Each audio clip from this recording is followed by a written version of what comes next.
तेलंगाना के लिए आज कांग्रेस भी बड़ा ऐलान करने जा रही है। यह मुमकिन है। विधानसभा चुनाव के लिए 6 गारंटीज लेकर आ सकती है कांग्रेस। अब ये गारंटीज क्या होंगी?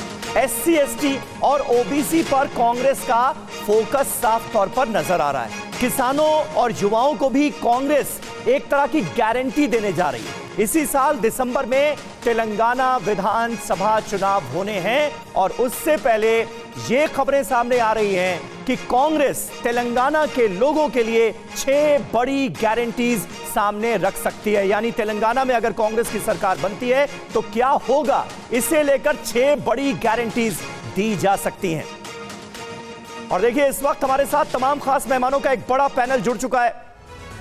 उनसे आपका तारुफ करा दें। जयशंकर गुप्ता जी हमारे साथ मौजूद हैं, वरिष्ठ पत्रकार। एक और वरिष्ठ पत्रकार हर्षवर्धन त्रिपाठी जी भी इस वक्त हमारे साथ जुड़ चुके हैं। सिद्धार्थ यादव प्रवक्ता हैं भारतीय जनता पार्टी के, वो हमारे साथ मौजूद हैं। और महिमा सिंह हमारे साथ थोड़ी देर में जुड़ेंगी। देखिए, स्क्रीन पर नजर भी आ रही हैं।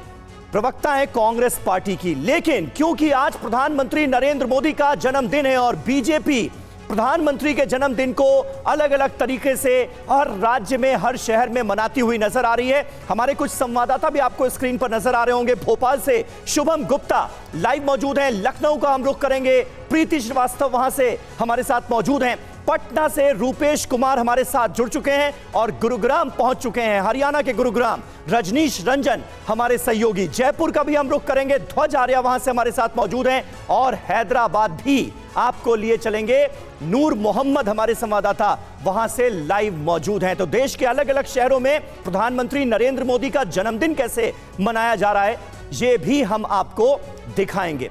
लेकिन सबसे पहले जयशंकर गुप्ता जी, मैं आपसे जानना चाहूंगा, 2 तरह की बातें सामने आती हैं जब सरकारें जनता को लाभ देने की कोशिश करती हैं, फायदा पहुंचाने की कोशिश करती हैं। एक तो है वो फ्री वाली गारंटी, और दूसरा जनता को, आम लोगों को, ऐसे नौजवान जिन्हें रोजगार चाहिए उनको इतना एम्पावर्ड कर दिया जाए, लोन देकर उन्हें यह फैसिलिटी मुहैया कराई जाए कि वो अपना रोजगार खुद पा सकें और दूसरों को भी दे सकें। इन दोनों योजनाओं में क्या फर्क करना सबसे पहले हमें सीखना होगा। यकीनन समीर, सबसे पहले तो आज विश्वकर्मा जयंती पर निर्माण कार्य, शिल्प कार्य में लगे हुए लोगों को बधाई। प्रधानमंत्री नरेंद्र मोदी जी को भी उनके जन्मदिन पर बधाई।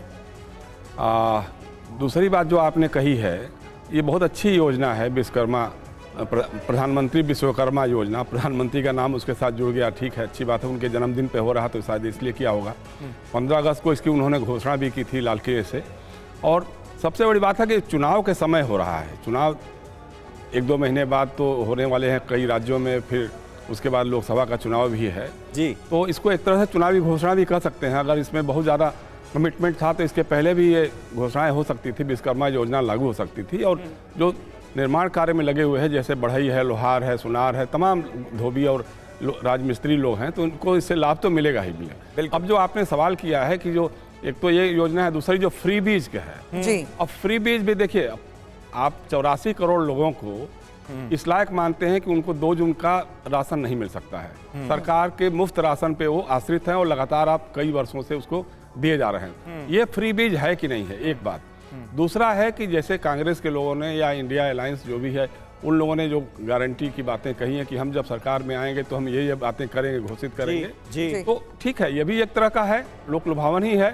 कायदे की बात तो होनी चाहिए कि आप रोजगार का इंतजाम करिए, लोगों को रोजगार मिले, डेवलपमेंट के विकास के कार्य हों। सर, लेकिन क्या ये कहना सही होगा हर्षवर्धन जी, एक बहुत थिन लाइन है जिसका अर्थ बहुत गहरा है, क्योंकि इन्हीं लोक लुभावन योजनाओं को अगर गारंटी के तौर पर लोगों के सामने रखा जाता है और इस चुनावी मौसम में जिस तरीके से गारंटी शब्द का इस्तेमाल होता है, जीत की गारंटी के साथ इसे किस तरीके से आप जोड़ते हुए देख रहे हैं? समय देखिए, सबसे पहले तो निश्चित तौर पर आज विश्वकर्मा जयंती है और सुबह सुबह एक मित्र ने बड़ा सुंदर ऋग्वेद का एक श्लोक मुझे भेज दिया जी।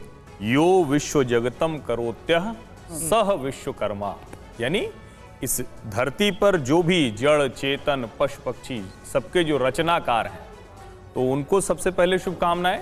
और अभी भारत के प्रधानमंत्री के तौर पर जो भारत के रचनाकार हैं, जो कोई भी प्रधानमंत्री जो होता है जिससे हम उम्मीद करते हैं, प्रधानमंत्री नरेंद्र मोदी को भी ईश्वर दीर्घायु करें, बहुत सी शुभकामनाएं। जयशंकर जी ने जो कहा, मैं उसको थोड़ा सा आगे बढ़ाता हूं। देखिए, हम लोग इसको सिर्फ और सिर्फ इस तरह से देख रहे हैं क्योंकि 2024 का चुनाव आने वाला है और इसमें कहीं कोई संदेह नहीं है कि इस तरह की घोषणाएं चुनावी लाभ को ध्यान में रखकर की जाती हैं। जी। लेकिन रेवड़ी वाली, फ्रीबीज वाली, मुफ्त में दी जाने वाली योजनाएं और जिसको हम कहते हैं कि हैंड होल्डिंग करना, जो मार्जिनल सेक्शन है, जो पुअर सेक्शन है या जो सेक्शन पुअर हो सकता है, आप अगर ध्यान से देखें तो हमारे देश में एक बड़ा वर्ग था जो जिसको हम कहते हैं ट्रेडिशनल स्किल सेट उसके पास था, उसको कुछ करने की जरूरत नहीं, आईटीआई जाने की जरूरत नहीं, आईआईटी जाने की जरूरत नहीं, कहीं जाने की जरूरत नहीं थी। उसके पास एक ऐसा कौशल था जिसको वो चाहे तो इस्तेमाल करे और अच्छा खासा आजीवन, जिसको कहें कि एक जीविका के लिए उसको नहीं कहीं जाना था। अब सवाल ये, क्या उस तरह से देश में अवसर मिले? हमने डिग्निटी ऑफ लेबर को खत्म कर दिया। मैं इस पीएम विश्वकर्मा योजना को रोजगार, चुनावी लाभ, इन सब से आगे जाकर देखता हूं श्रम का सम्मान करने वाली योजना है। और यकीन मानिए, अगर इस देश का वो वाला सिस्टम जिसको हम कहते हैं ना कि हर गांव के पास अपना एक self sufficient, self reliant system हुआ करता था, आत्मनिर्भर, अगर वो स्थिति हो जाए तो हम जो ये रोजगार के लिए कतार लगी हुई देखते हैं, बार बार हम कहते हैं कि, तो एक तरह से हम कहें कि नए किस्म का एक स्टार्टअप है ये, जो डिग्निटी ऑफ लेबर उनके लिए करता है, जो श्रम करते आ रहे हैं, जो उसमें कुशल है, उनका सम्मान कर रहा है।